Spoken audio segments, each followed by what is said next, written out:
सत्संग जी, प्रेम से कहना,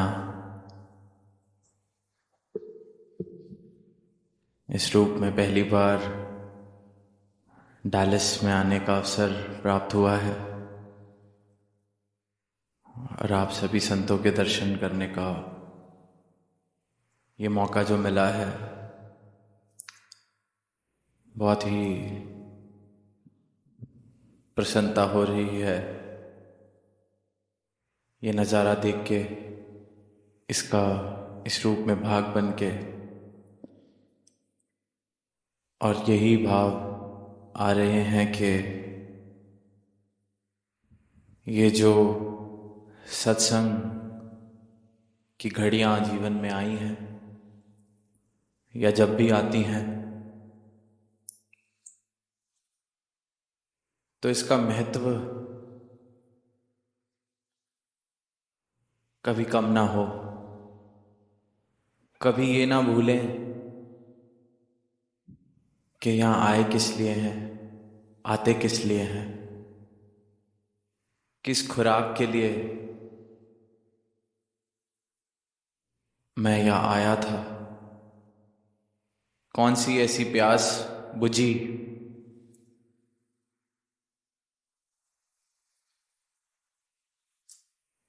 कौन सी ऐसी मंजिल मिली,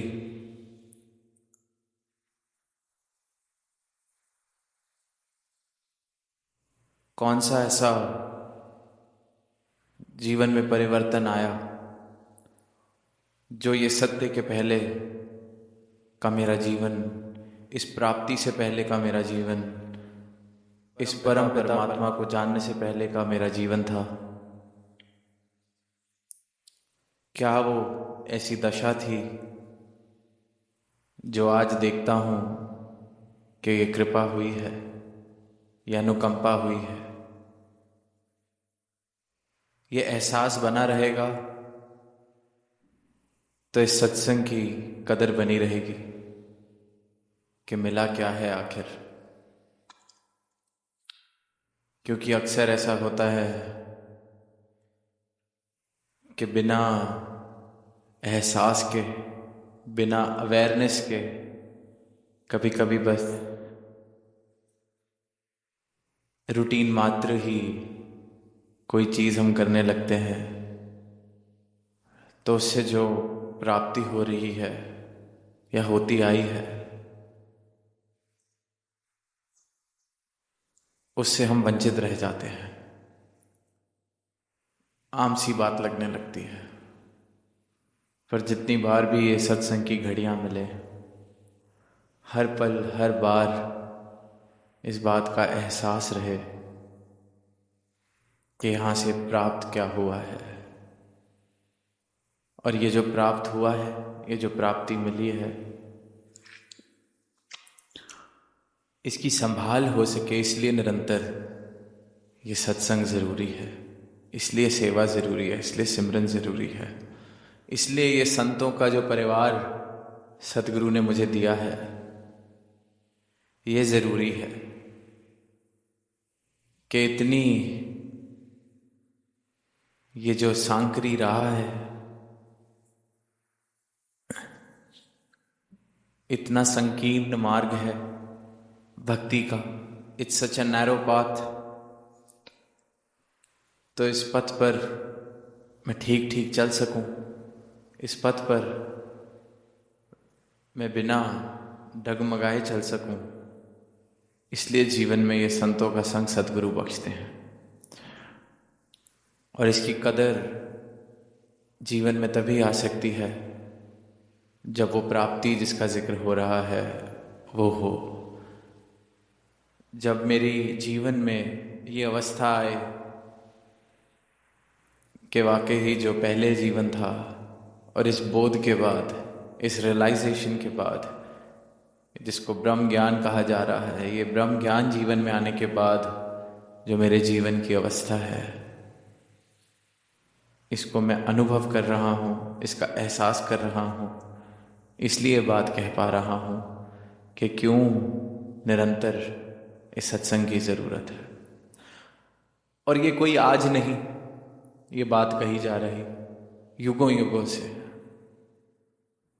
कहीं कोई वेद पढ़े, ग्रंथ पढ़े, किसी भी ज़माने की बात करें,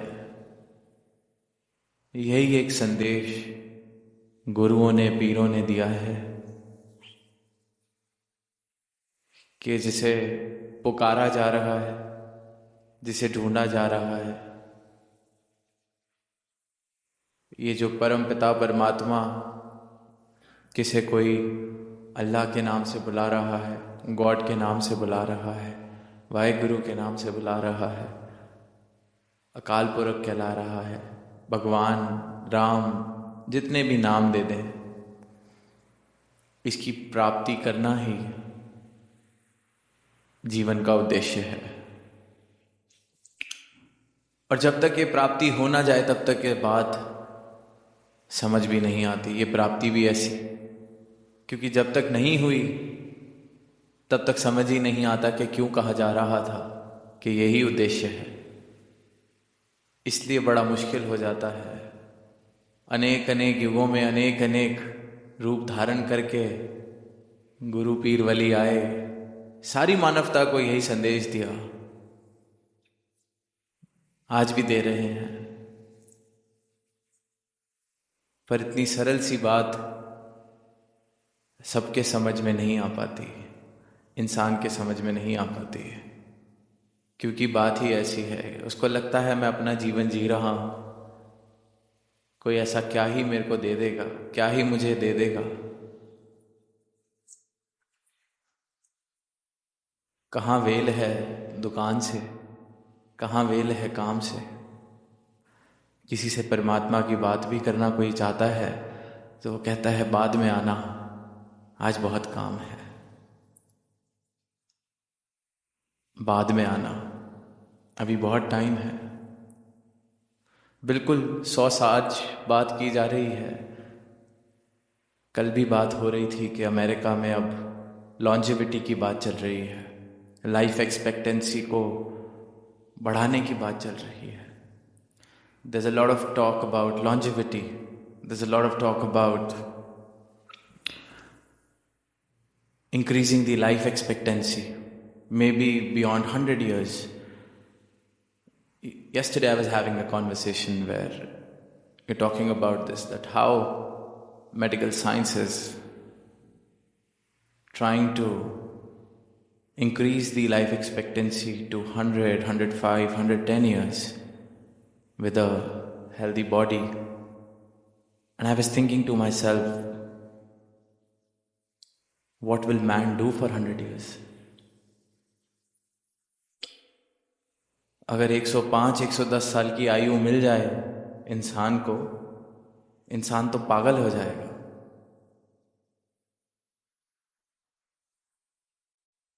बड़ी मुश्किल से सुख के, चैन के 2 पल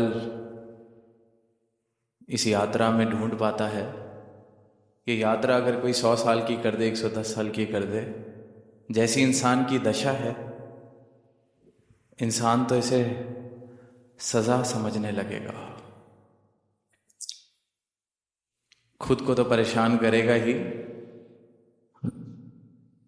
साथ में सुखी भी किसी को नहीं छोड़ेगा, क्योंकि हाल ही ऐसा है।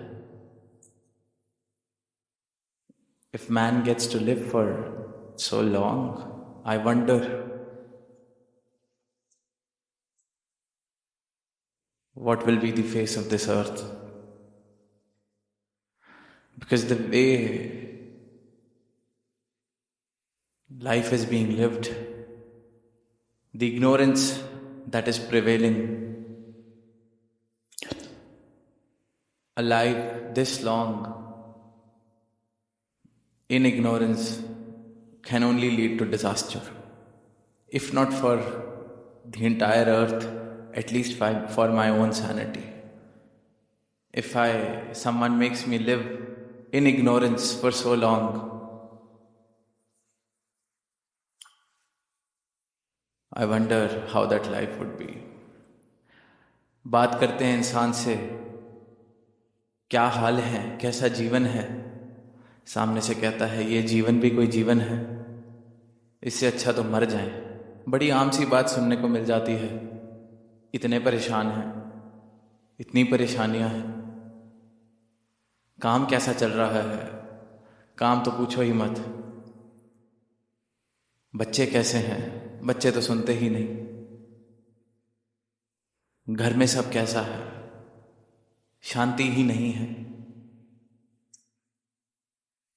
इससे अच्छा तो जीवन ना ही हो। अगर 60, 70, 80 साल के जीवन में लगभग आधे से ज़्यादा जीवन ये बोलते बोलते निकल जाता है कि इससे अच्छा तो जीवन ना ही हो, तो 100 साल, 110 साल के जीवन में इंसान तो पागल हो जाएगा। तो अब इस पागलपन का इलाज क्या है और इस पागलपन का कारण क्या है? इस पागलपन का कारण एक ही मुख्य कारण है, अज्ञानता, अंधकार। The only reason, the foundation of this state that human is living in is ignorance.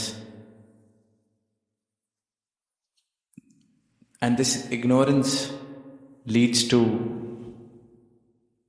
duality. इस अंधकार के कारण मैं ये नहीं जान पाता कि ये जितनी रचना, जितनी क्रिएशन, जितना संसार मैं देख रहा हूं, इस सारे संसार को बनाने वाला और मुझे बनाने वाला ये एक परमात्मा है। वेस्ट में इसको एनर्जी का रूप दे देते हैं कि there's this energy that has created everything.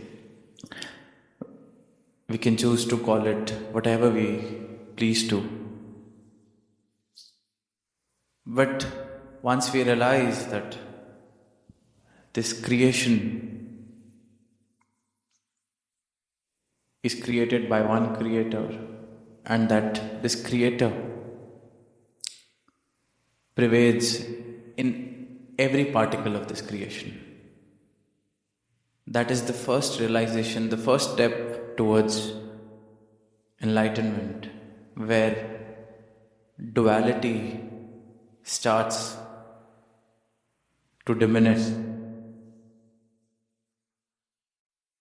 And once this is fully understood, fully realized, duality ceases to exist. जब ये द्वैत वाले भाव खत्म हो जाते हैं तो मैं हर किसी में अपने आप को ही देख पाता हूं।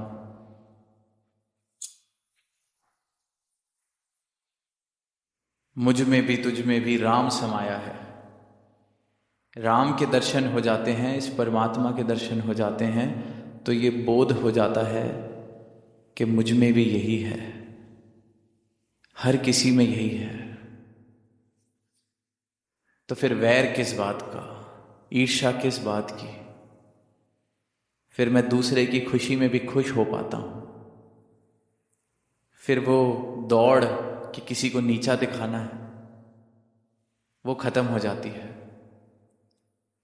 सबको अपना और खुद में सबको देखना और सब में खुद को देख पाना, ये नजर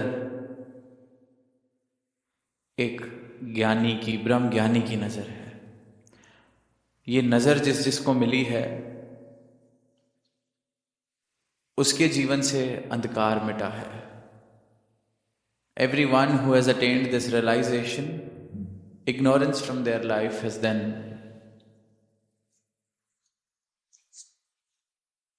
stopped existing, because where there was ignorance, now there is light. I can see very clearly this oneness that surrounds me, this oneness in which I dwell. We have all seen an ocean, and we have seen so many waves. There may be hundreds of waves at a time, but they're all originating from this one ocean. Similarly, this entire creation, it may be humongous in numbers, diverse in nature, but just like that wave, just like those waves, it is originating from this one creator. लहरें जितनी भी हों, समुद्र एक है, और इस एक समुद्र से ही लहरें उठ रही हैं, और वो समुद्र ना हो तो लहरें उठ नहीं सकती। इसी प्रकार ये जिस एक की रचना है, ये अगर एक ना हो तो ये रचना भी नहीं दिख सकती, हो सकती। अगर 1000-100 लहरें हों और कोई उनको कह रहा हो कि ये एक दूसरे से अलग हैं, तो वो अज्ञानता वाली नज़र है। लहरें खुद को एक दूसरे से अलग मान रही हों तो वो अज्ञानता वाली नज़र है। इसी प्रकार जब इंसान खुद को एक दूसरे से अलग मानता है, बड़ा छोटा मानता है, रंग नस्ल के भेद करता है, भाषा के भेद करता है, तो ये प्रमाण है कि वो अज्ञानता का मरीज है, अज्ञानता है। और यही अज्ञानता है जो इंसान को लगभग पागलपन की तरफ ले जाती है। इस अज्ञानता में 100 साल, 125 साल जीने पड़ गए तो ये धरती अवश्य पागल खाना बन जाएगी।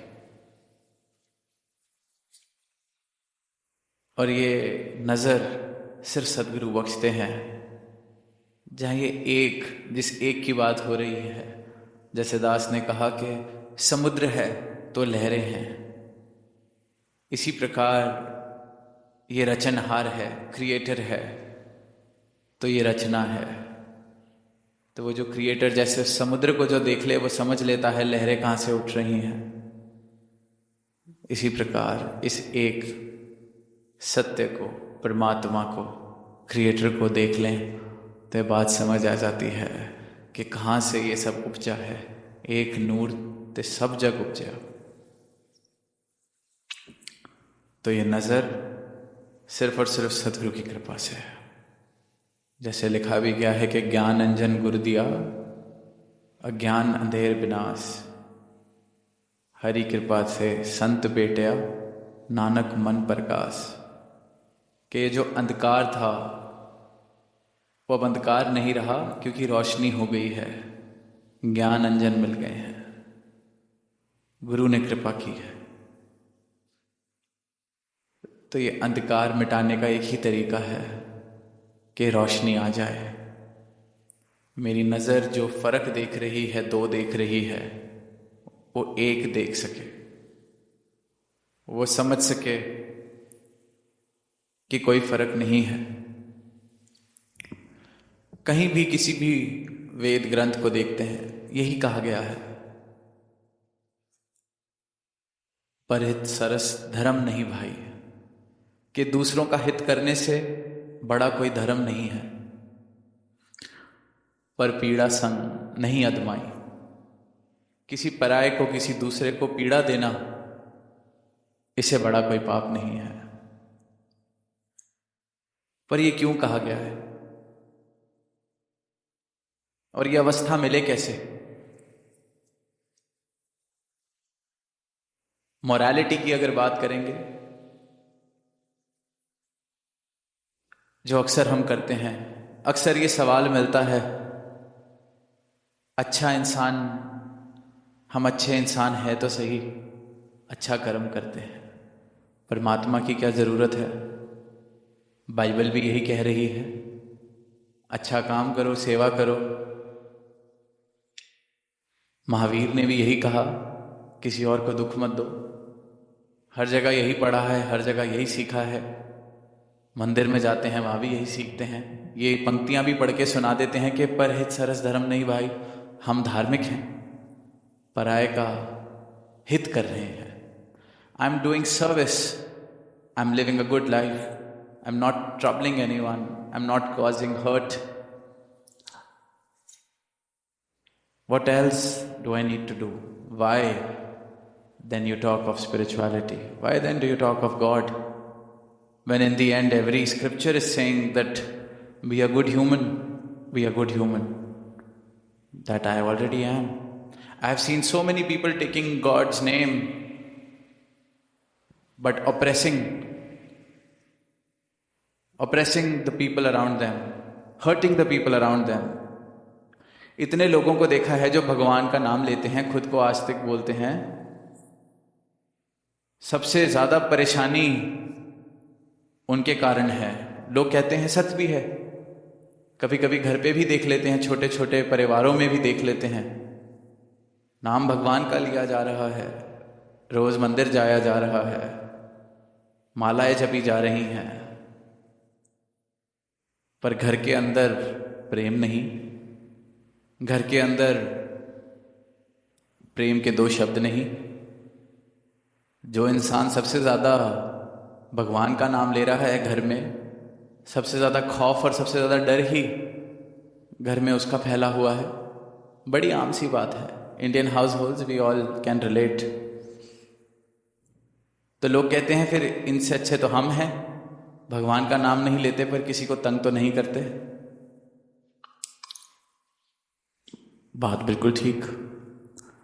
तो परहेज सरस, धर्म नहीं भाई, सबका हम अच्छा ही कर रहे हैं, बुराई क्या है, जरूरत क्या है, और क्या रह गया करना, और क्या रह गया पाना, जब आखिरी में अच्छाई ही करनी है वो तो कर ही रहे हैं।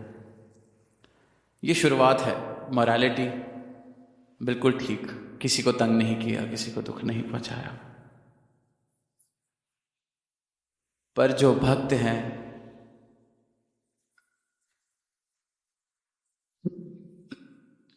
जो गुरु हैं, पीर हैं, जिन्होंने ये वेद लिखे, ग्रंथ लिखे, हमने तो ऊपर ऊपर से पढ़ ली बात, समझ लिया कि ठीक है किसी को तंग नहीं करना, नहीं करेंगे।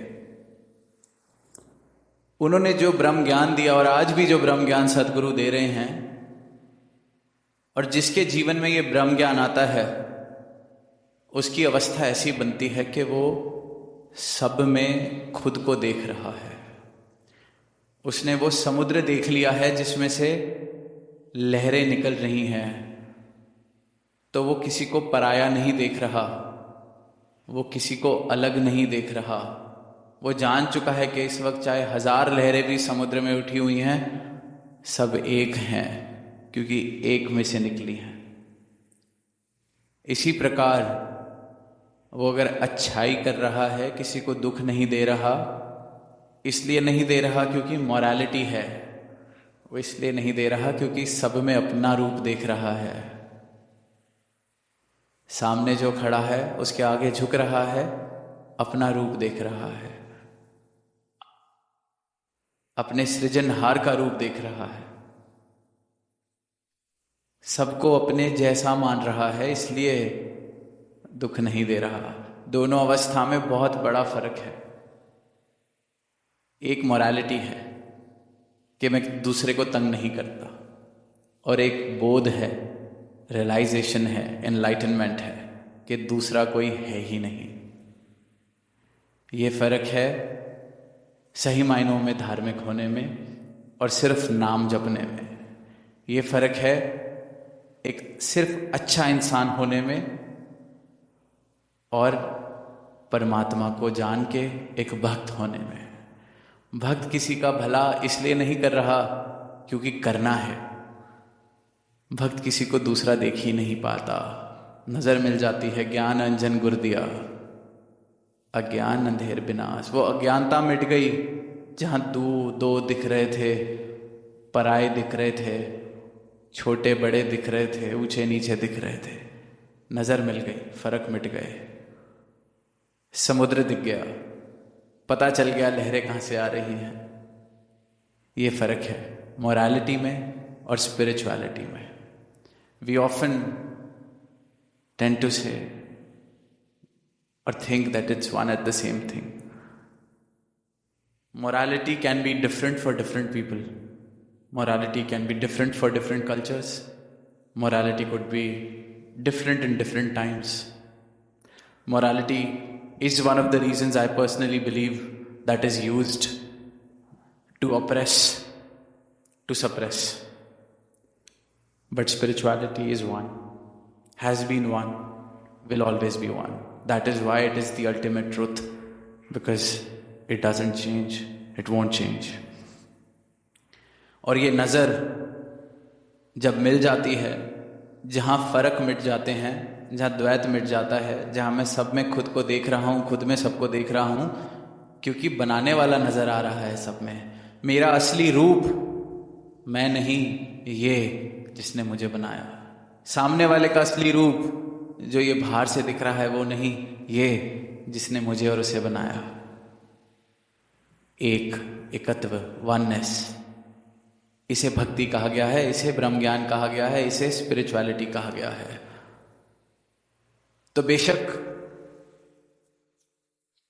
ना पाया जाए, बेशक ना पाया जाए ब्रह्म ज्ञान, कोई जबरदस्ती का सौदा तो है नहीं। ना ली जाए आंखें, कोई जबरदस्ती का सौदा तो है नहीं।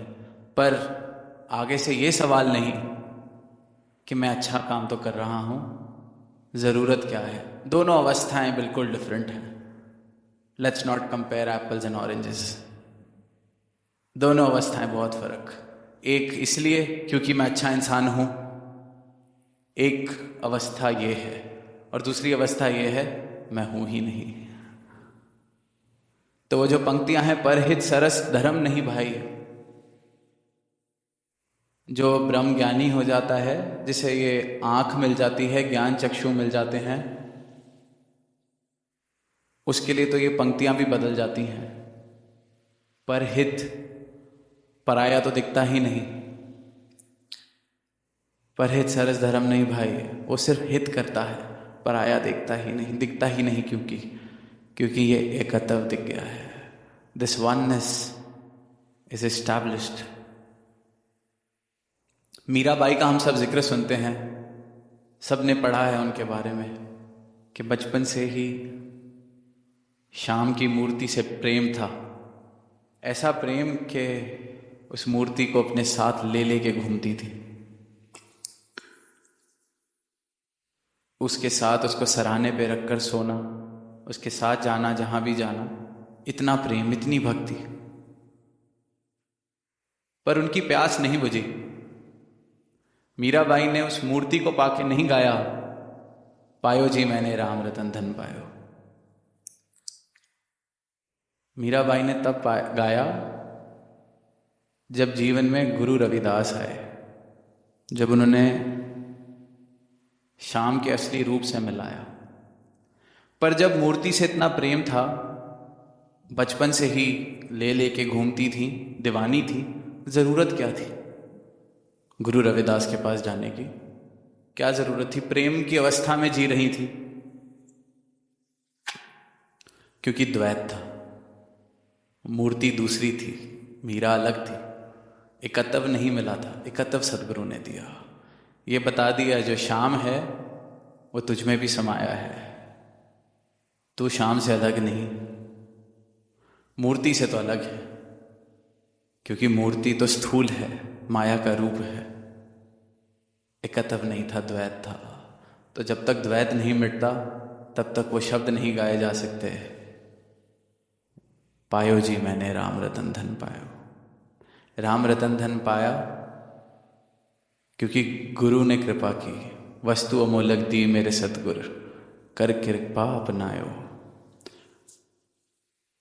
तो जीवन में अगर किसी भी रूप में भक्ति है, मीराबाई की अवस्था तक पहुंची हुई भक्ति भी है, तब भी दास बस यही अनुरोध करेगा कि एक अवस्था और है जहां तक पहुंचा जा सकता है, जहां वो दूरी मिट सकती है मूर्ति से और अपने में, जहां एकत्व एक हुआ जा सकता है, जहां शाम को पाया जा सकता है, राम को पाया जा सकता है, जहां लहरें तो दिख रही हैं पर लहरें जहां से उठ रही हैं उस समुद्र को देखा जा सकता है, जहां पराया वाला भाव मिट सकता है, द्वैत वाला भाव मिट सकता है। और यही अवस्था प्राप्त कर ली तो सब कुछ पा लिया। This is the highest state a human can achieve, and we are all blessed with the potential to achieve this state. इससे सर्वोत्तम अवस्था कोई नहीं है, और हर एक मानव ये क्षमता रखता है कि इस अवस्था को प्राप्त करे, और इस अवस्था को प्राप्त कर लिया तो सब कुछ प्राप्त कर लिया। और ये कोई आज नई बात नहीं कही जा रही, युगों युगों से ये एक ही बात, क्योंकि बात ही एक है, समुद्र ही एक है, हर लहर ने उसी में मिलना है। समुद्र एक है, उसके करके ही लहरें हैं, और जिसने इसको देख लिया सत्य को, उसके जीवन में कर्तव्य स्थापित हो जाता है। और ये कर्तव्य स्थापित हो गया तो फिर जीवन में आनंद है, फिर जीवन में अंधकार नहीं। फिर बेशक इंसान 125 साल जिए, 200 साल जिए, दास को लगता है पागल खाना बनने से ये धरती बच जाएगी। प्रेम से कहना नानक जी।